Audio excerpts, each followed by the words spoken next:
Well, we go back now to Gaza and to that report from Paul, which we couldn't bring you earlier. Here he is.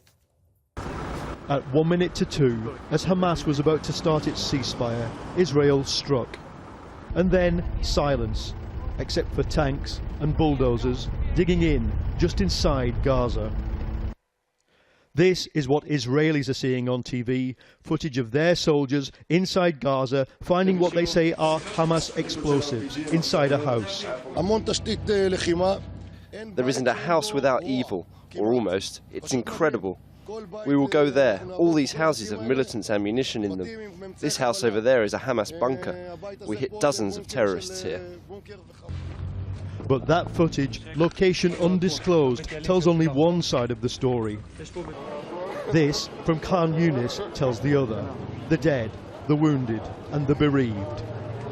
Shelling continued for 4 hours this morning, and in that precisely measured dose of war, 11 Palestinians were killed in Gaza, 1 Israeli soldier killed, and 147 new bodies discovered in the wreckage.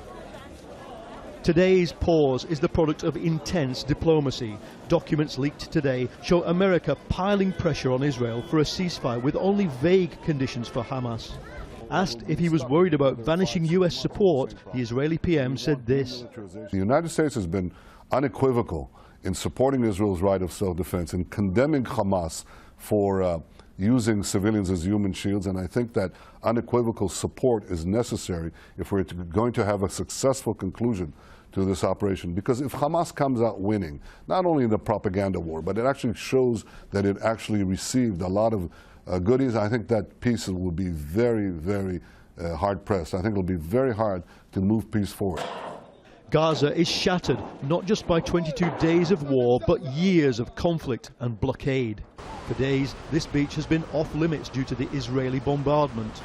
But as evening comes, children do what they will do, even in a war zone, just yards from where their friends were killed by an Israeli drone. Like this one, still circling overhead.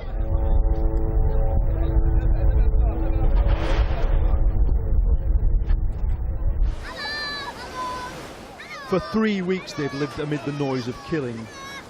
For a few hours they get to enjoy the sound of childhood.